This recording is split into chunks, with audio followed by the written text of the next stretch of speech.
Hello and welcome to MASHmouth, a podcast covering every single episode of the hit 1970 sitcom MASH. I'm Ethan. And I'm Vanessa. Vanessa, hello. How are you doing? Don't do that to me. Don't do the hi, how are you? Well, okay. So our opening topic this week is, do you remember learning about the Korean War? Because I do not. I feel like we did not learn about it. I feel like we learned about World War II, skipped over the Korean War, and went right to Vietnam. Korea is just kind of the, like, oh yeah, that happened, and nobody really cares about it war, as far as the history books are concerned. But do you have any, like, recollection of really learning it in school? So I do a little bit. So it's funny that you say that too, because the Korean War is called the Forgotten War because nobody remembers it. It gets like sucked up in between World War II and Vietnam, which were two like huge wars. And I don't think we've actually gotten to it yet in the series, but it wasn't called a war for the longest time. It was called a police action because it wasn't technically like a war. It wasn't declared a war for the longest time. I do remember learning about the Korean War a little bit in school. Definitely not as much as World War II or Vietnam, but it was definitely there in 8th grade and then again in 11th grade. And then I also learned about it a little bit in college. But I knew most about it in the context of MASH. Yeah, of course. And I remember always, whenever they would ask us in school, what do you want to learn about in history class? I would always say the Korean War because I wanted to know more about it in the context of history, not just MASH. You probably freaked some teachers out. They're like, why do you care about the Korean War? That's really funny. You know what? They always asked, why do you want to learn this? And my grandfather fought in the Korean War. And so I always said that was the reason. A little bit more respectable.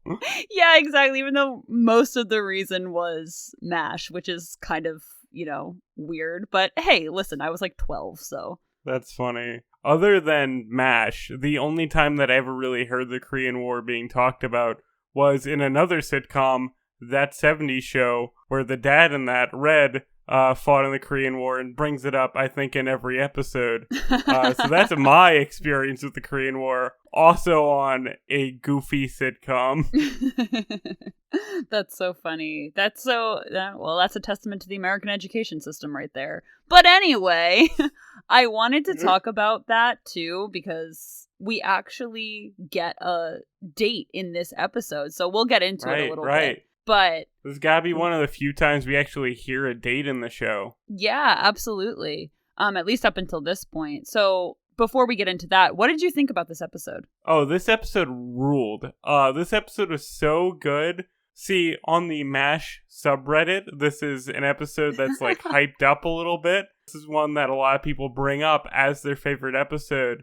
So going in, I kind of was already a little bit excited, but it definitely lives up to the hype. But before we get super into it, I think we should explain what this episode is. You're right. I'm just so excited to talk about it. So this episode was called Radar's Report, where we actually get a report from Radar of the events that happened over the week in the camp, including a POW in the OR, Klinger potentially getting his Section 8, and Hawkeye caring for a wounded nurse. Vanessa, this episode was wild. A lot of the episodes in Season 2 up until now have been very sitcom-y, and this brought it back to that kind of dramedy that the show pioneered, where there's a lot of actual intense drama in this one, and it's played very well, but it's also very funny in certain parts. I really enjoyed this one. This definitely is a top-tier episode for me thus far. That's so funny that you say that, because I, first of all, did not know about the MASH subreddit loving this episode. I do really like this episode, but it's definitely not a favorite of mine. I do really like it, and I am super excited to get into the episode. So that's really funny that this is such a top-tier episode for you and so many other people, where I'm like, okay, this is an episode of MASH, You've seen the whole scope. You've seen That's true. When the show gets really dramatic. I've only had a taste of it so far. So I'm very much looking forward to seeing this kind of episode become more normal and less of a standout, special episode. It opens with a very slow scene of Radar typing on a typewriter, and that was so, elongated. I feel like that carried on for so long that it was really funny. The part that I remember most about this maybe was when Radar took off his glasses and was drinking his coffee and then started typing on the adding machine instead of the typewriter, because I thought that was such a mood, because I am blind without my glasses, so it was very, very relatable. Very relatable. That is true, too. Then, Radar's kind of narrating in the way that Hawkeye has in the past with, Dear Dad episodes. And I really like that whenever there's narration in this show, it's always in the form of a letter or a report of some kind. I think that's a really interesting device, and I like that that's carried over across characters. Radar didn't have much commentary on the events that were happening, but he definitely set up. It wasn't through Radar's point of view for the episode, but I like that he was the framing device. That's me being very nerdy about story structure. No, I think that's really cool too, because it was more of a detached kind of factual report. And it was very interesting to see how Radar kind of not only was talking about the events, but how he kind of had to frame the events in a way that was very prim and proper for this report. Meanwhile, we'll get into it, but Hawkeye is trying to date this nurse, and Radar has to put it in his report, essentially. But he can't say that, Dr. Pierce is, trying to wine and dine this nurse so that he can get into her pants, We'll talk about this, but my favorite clinical approach of Radar's reporting was definitely Klinger getting his dress, snapped. That was so funny that he had to be loss of property. It was so... I really enjoyed it. So, I said before, we do get a date, and this report that Radar's doing is over a period of time of about a week in the camp. And so he says that it's October 15th, 1951. So, again, the nerd in me wanted to be okay, what is this timeline that we're on here, right? So I was researching a little bit about the start of the Korean War. So it began on June 25th, 1950, with the crossing of the 38th parallel. And then the Battle of Osun was the first engagement between the U.S. and North Korea, which was on July 5th, 1950. So if I had to wager a guess, we have been in MASH for about a year, give or take, at this point. So I thought that was just a really interesting, just kind of time setting into where MASH was at the time. Thank you for discussing that. I find that really interesting. I love the historical aspect that you sometimes bring to this show.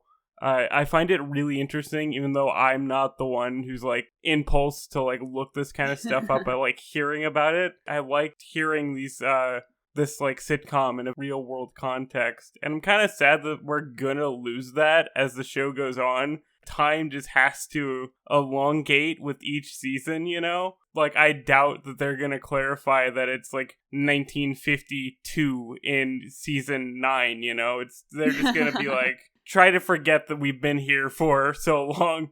Yeah, I really I want to continue to do this as we talk about the show as well, to kind of put context in where they are in the timeline of the Korean War. And I know that a lot more historical aspects of the Korean War come up as the show goes on. So it might be a little bit easier to kind of pinpoint the time in which they are supposed to be, even though it goes on for 11 years. So yeah, so stay tuned. I might be doing some more about that. History Corner. We'll get you your own theme. It'll be a podcast within a podcast. Yes. Podcast segment, if you will. Yes, perhaps. So, the plot really kicks into gear in a flashback in the OR when this one POW from China, they clarify that he's a Chinese communist soldier, is brought in and they start treating him like any other patient, and Frank is the only one being kind of a jerk about it, saying like, he's the enemy, we shouldn't be treating him, and Hawkeye and Trapper and Henry are just like, shut up, do your job, which I always appreciate when Frank tries to be territorial about it, and they're just like, listen man, we're doctors, we gotta treat everybody. But unfortunately, this patient is awake and kind of gets very scared of what's happening around him. Father Mulcahy tries to calm him down by speaking in Chinese. I forget the word that he said, but it's supposed to mean like, we come in peace or something like that. And this guy just kind of goes crazy, gets up, gets a knife, and like, it's very tense. What do you think of this whole scene? Because I really love this scene. This is definitely a dramatic way to start the episode. Yeah, so I really liked this scene. You got this foreshadowing event almost when I think Hawkeye says, you know, go easy on this guy. The way that they brainwash these soldiers, he is definitely not going to think that we're trying to help him, meaning, you know, the enemy in the Korean War is not going to think that American soldiers are going to be helping him, especially since they were coming at him with a mask to put on his face. He was probably terrified. Yeah, like nitrous or whatever. I thought the actor did such a good job of playing this like terrified person, and he slashed people, he slashed multiple people, and it was really, really intense, and I thought that it was very, very well done. Yeah, it was very well shot. I think there are a few sequences that were like from his point of view, and it made it like very intense and kind of like horrific. This is kind of a horror movie sequence playing out in this episode without being like over dramatic or overly gory. And like you said, whoever this actor was did a very good job of performing this. I loved his eyes. His eyes were so wide, and without him saying even a word of Chinese, like he didn't have any dialogue, you did get like a sense of emotion from him. And it was like really cool and good and genuinely kind of violent because he does slash people. And Henry, you know, we gotta break the tension somehow. Henry is like saying, we gotta calm down, and then he's screaming like, somebody help, and that was kind of funny.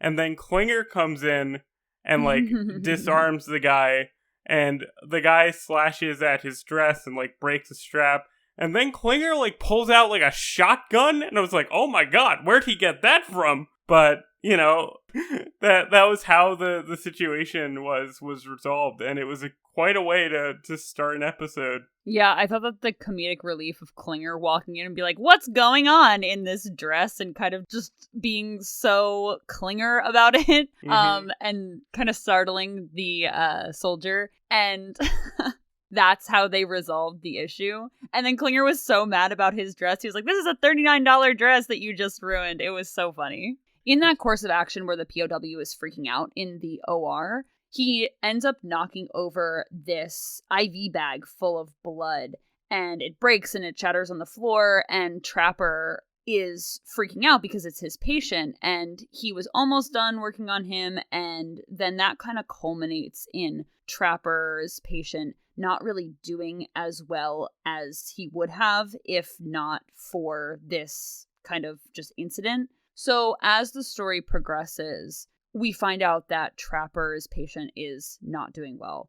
Trapper even says, you know, now he's contaminated the whole OR when the bag fell. So we find out that the patient has an infection. And then eventually, near the end of the episode, Trapper has to go back in and re-operate on him. But before he can do that, the patient passes away and he dies from this infection.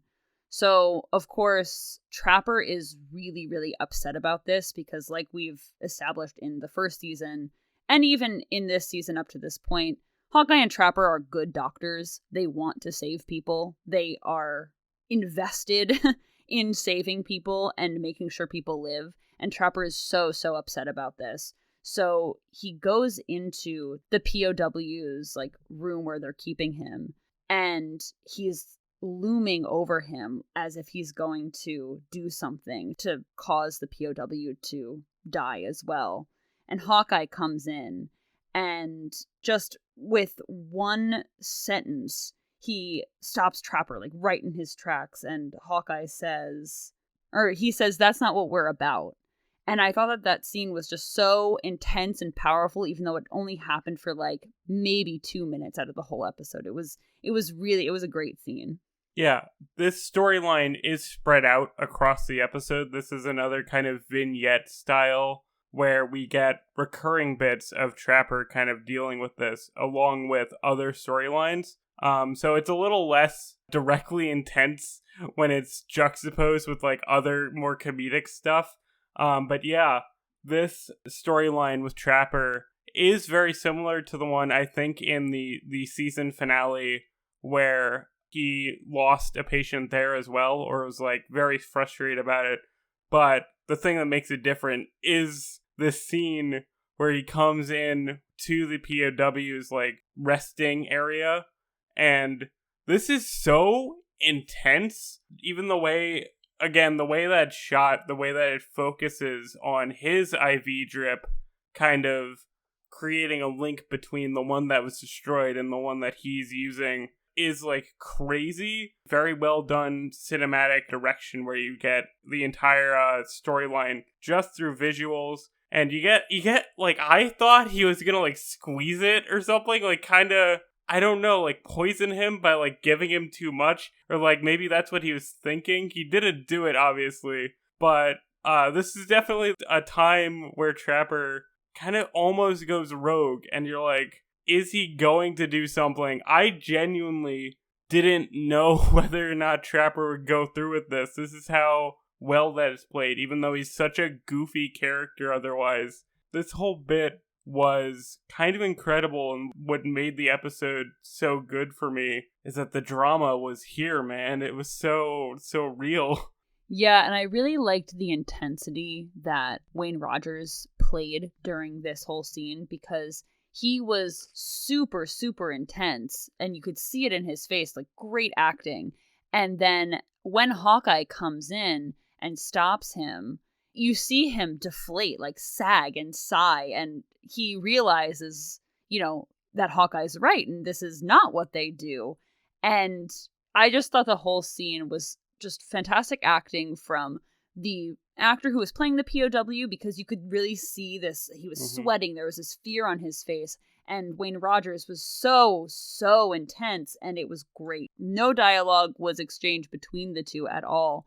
And that to me added to the whole part of this episode. And I really enjoyed it. It was good. Definitely the most intense part of the episode. Kind of crazy to talk about it right up front, because there are lighter elements of this one. Like, there's also a pretty fun subplot about Frank finally being fed up with Klinger dressing up as a woman and wanting Henry to finally get him like examined to see whether or not he would qualify for a Section 8 discharge. And this part is like pure comedy, like fun time. And I found it so ironic because in this episode, Klinger saves everybody in the OR when the POW's like losing it a little bit.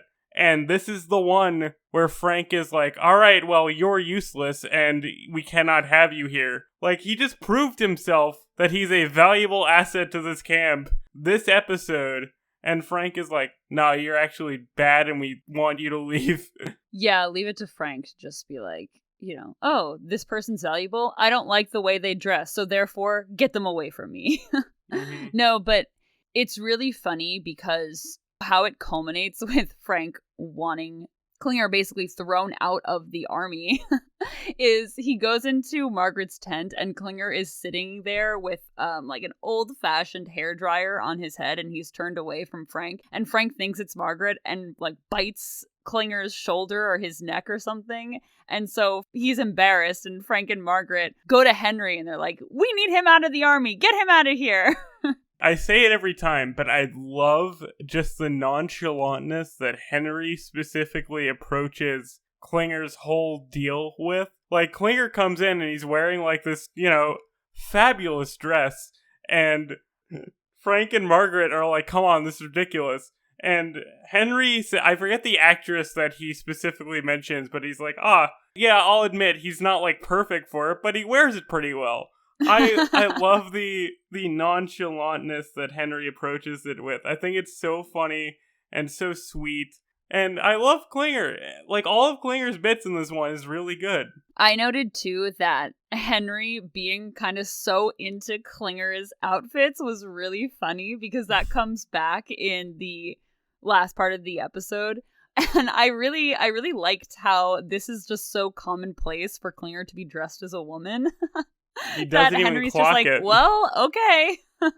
And it was really funny. We mentioned this earlier, but it was really funny that when Radar was doing his report and he had to put in that Klinger lost some of his property, I think they mentioned that it was like a bra got like snapped or something.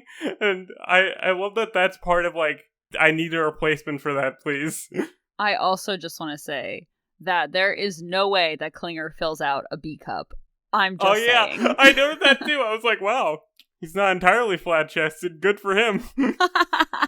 So when Henry finally relents to Frank and Margaret wanting Klinger evaluated and thrown out of the army, a psychiatrist comes, I think, from Seoul. And I don't know if you know this, but this character becomes a recurring character in the show. I did not know that. So this is the first introduction of Sidney Friedman. He's a psychiatrist, and his name is Milton Friedman in this episode, but it's later changed to Sidney, so I'm going to call him Sidney. Love some continuity restructuring, baby. Let's go. So he's a great character, and I know him, obviously, already, but this being his first introduction is just so fun, because right off the bat, he gets out of the Jeep and is stretching, and this guy is saluting him, and he's almost like thrown off by it because he is so much like Hawkeye in this sense of being a human being first and then being like in the army second. And that's why he gets along with Hawkeye so well later on. Of course, he doesn't have any interaction with him in this episode, but I also I love this character. He is truly one of my favorite characters in MASH and in its entirety. That's really exciting. I love that this guy isn't a one-off. I liked him too. He was really funny. His reaction to Klinger wearing a dress was a real highlight. The fact that Klinger comes in and Henry, again, is just so like brain dead about it being weird at this point that he's like, all right, Klinger, like, here he is. What do you want to say about him? And Sidney, I guess, gives him such a look of like utter confusion that like, yeah, he should be Section 8. He's wearing a dress. That's crazy. Like, he cannot process it. And to Henry, it's so normal that juxtaposition between the two was so funny. Yeah, he was so incredulous that he was called here from Seoul to evaluate this big, hairy man in a dress. And it was so funny. I absolutely loved it. So, again, eventually at the end of the episode, we get Sidney and Klinger in, I think it was Henry's office still. And Sidney says, I'm granting you your Section 8. And Klinger is over the moon and just thrilled. And he's so excited. And Sidney is like, yeah, I'm gonna say that you are a homosexual and you're a transvestite, and then you can get out of the army. And Klinger is so appalled and taken aback, like, how could you say that I'm a transvestite and a homosexual? And of course, we know that had connotations of being like bad and like a social outcast like and stuff like that. Yeah, and so it was of course supposed to be played for laughs, but there was some negativity surrounding being gay at that time, of course, especially in the army, but it wasn't super malicious in the sense that it was really Sidney calling Klinger's bluff on this whole Section 8 business of, if you were really crazy, you wouldn't care what anyone had to say about you, so I'm not granting you this Section 8. You're not crazy. We all know that you're not actually gay, so you're gonna have to find a different way out of the army, buddy, is basically how I took it, and I thought that was really funny and really well done, and just so not in a malicious way. Yeah, no, I totally got that sense that Sidney kind of knew what was up and kind of knew that Klinger did not need a Section 8 and was totally just I think the phrase that they use is bucking. He was just like bucking for it, Mm-hmm. where it's not something that he actually needs. It was just something that he's trying to do to, essentially dodge the draft once he's already there. It was a funny exchange, and Klinger just storms out like, how dare you? And then, His pride was wounded. And then Sydney is basically just like, yep, did my job. Okay, I'm going back to Seoul now. Very glad that we get to see this guy again. I even liked his look. I liked his thick afro kind of hair and I think mustache. Just good vibes all around from this man. We love Alan Arbus. Ooh. So, in our final kind of storyline of the episode, it's mainly about Hawkeye trying to get into a relationship with this nurse who was cut by the POW during the initial scene. And how they play this is really interesting. It was honestly kind of out of character for Hawkeye, but I think that it like worked really well, like on its own like merits as a contained episode. I thought it was a pretty fun storyline for him to have. Yeah, I thought that this really spoke to Hawkeye's character. So to give it a bit more context, Hawkeye is really infatuated with this new nurse, Lieutenant Johnson, and he is very intent on dating her and taking care of her after the POW slashes her, even though literally she's fine. And he's in this episode, he's like taking her temperature and checking her lymph nodes as if a cut on the hand is going to kill her, but okay, I guess infection, whatever. But then in the scene right after the POW slashes her with the scalpel, he notices a wedding band on her ring finger, and he immediately backs off. And like I said, to me, that was very telling for Hawkeye's character of, yeah, he's like a womanizer and stuff like that, but he's not going to cross the line and do anything really bad in the moral sense of sleeping around with married women is just too much for him, which, I appreciated. Like that, he doesn't want to be the other guy, Yeah. See, remember when I told you about Jacob and his girlfriend? They watched the episode of Edwina, and she hates him now because they're like a bunch of perverts from that episode. I'm like, this is the episode that proves he's a good man. He doesn't want to sleep with a married woman. He doesn't want to be the other man. And him and Trapper talk about this, and it's very funny the way they do, because Trapper is like, come on, I thought you just wanted to hook up with her. And he's like, no, I kind of felt something real with her, man. And I can't do that with a married woman. I don't want to cause any destruction or whatever weird phrasing that Hawkeye always does. Where he's always very verbose about random things. It was very funny, and his whole interaction with this nurse and how the relationship develops was really sweet, and kind of like him being the most good guy he ever is. Definitely in the relationship sense, for sure. This was Hawkeye at his most likable, I feel, in terms of dating women and treating women in a certain way. I also thought it was very telling that Trapper, who is married, was just like, just sleep with the married woman. Who cares? I liked that kind of juxtaposition between these two characters of Hawkeye just kind of being still a really moral guy and Trapper not necessarily being a moral guy. But I do agree with you that it was very wholesome and sweet that Hawkeye didn't want to sleep with this married woman.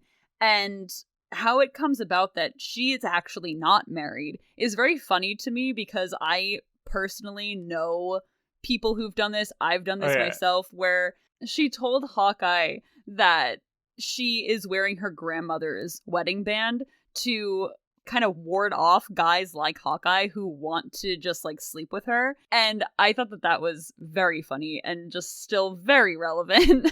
Her phrasing of that was so funny too, because she said I wear my grandmother's wedding band because it wards off wrestling matches. Yeah, or cuts down on the wrestling matches. Yeah, that's so funny.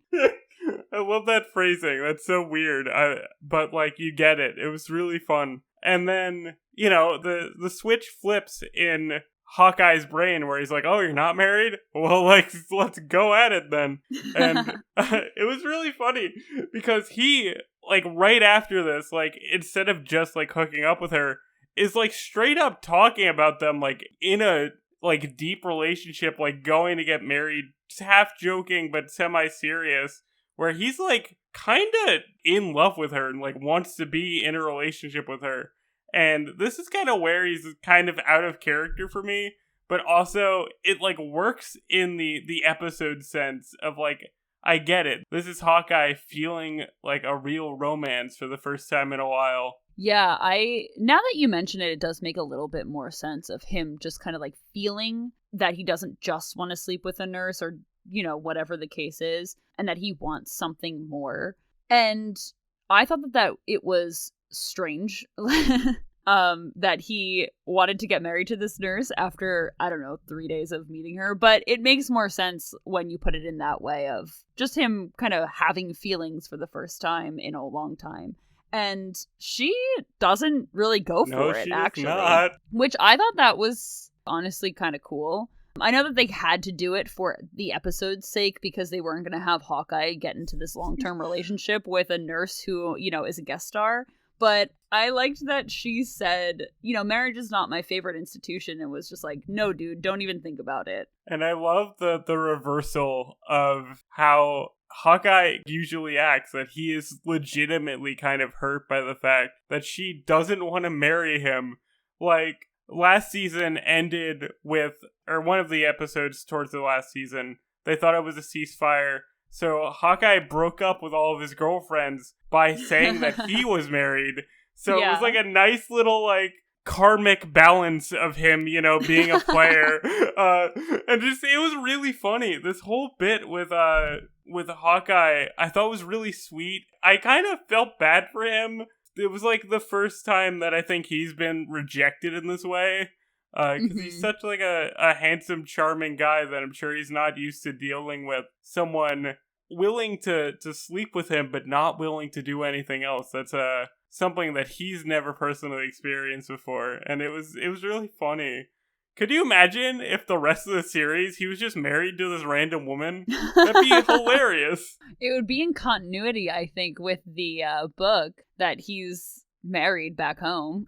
So after all of that, too, I really liked the end. So that kind of wrapped up the episode, right? Of, you know, Hawkeye not getting with the nurse that he wanted to get to. Or they spent a night together. She is shipping off to Tokyo in the morning and whatnot. And then at the end of the episode, Radar comes in with his report and asks Henry to sign it. Henry reads it and he goes, "Not every week can be exciting, huh?" Yeah. And it was maybe the most exciting episode. Yeah, that this is like doesn't even scratch the surface of the shenanigans that the camp really gets into week by week. And I thought that was really, really funny. Yeah, this one is so good. I love the way it comes together. The way we're talking about it, it makes it seem like these are all very separate, but they do intertwine with each other in a really fun way.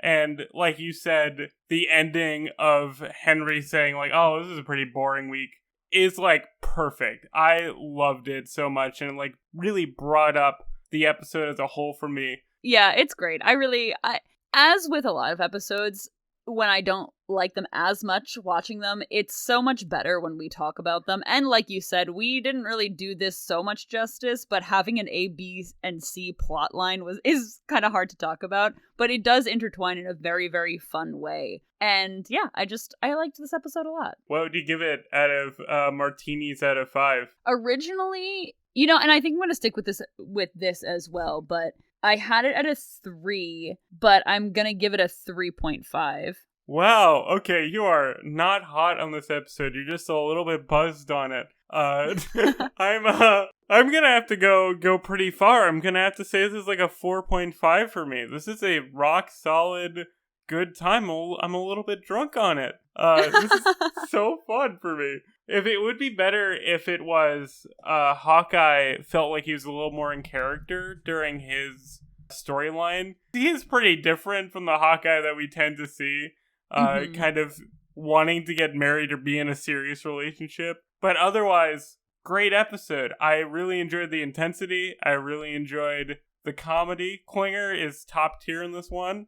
It was a good time. Yeah, maybe I would give this one maybe like a 3.75 in that case. Ooh, again, really granular. I do like this episode. You know, the 0.75 is just like me eating the olives out of the martini, you know? Do you have any trivia for us? I do. So I'm not gonna get into the life and times of Alan Arbus in this episode because, like I said, Sydney does come back, and I would rather save that for when he's more fleshed out as a character. But I do have some trivia about Joan Van Ark, who played Erica Johnson, the nurse that Hawkeye was falling in love with. So she had a pretty extensive career before MASH, with a lot of guest starring roles in some TV movies, which was pretty cool.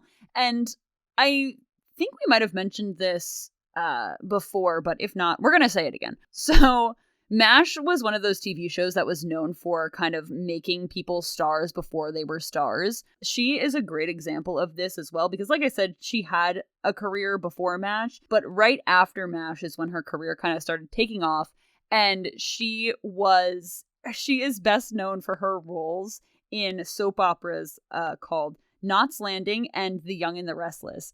And The Young and the Restless is actually still on air. I don't think she's on it anymore, but she originated like the main character role in The Young and the Restless. So that kind of catapulted her primetime career. So I thought that was really cool. That's super fun. It makes sense that she has a bigger career than this because she was very pretty. And you know, that's a big pull for a 70s actress. So good for her for having maybe the best career out of anyone we've talked so far, other than maybe Ron Howard. She has also more recently been a guest judge on Drag Race. She's done voices in a lot of stuff, most notably, I think, Archer. And she has also guest starred in episodes of Nip Tuck. So I thought that was really cool. You know, you look at her filmography, she's just been in so much stuff as a guest star. And I really liked to see her as this young, fresh face on MASH. I'm gonna frantically IMDb search to figure out who she is in Archer, because I love Archer. And I love that this woman is just secretly in a lot of things. Good for her, having such an extensive career even to this day. So, just to wrap up, we'd like to give thanks to Jacob Friabalco for being our technical consultant, Vanessa's sister Melissa for awesome cover art, thank you very much, and, of course, our listeners. Our music, social media, and contact for the show are linked in the description, and join us next week when we talk about For the Good of the Outfit. Until then, wear a floor-length dress during the day. Goodbye, farewell, and amen. Bye, everyone.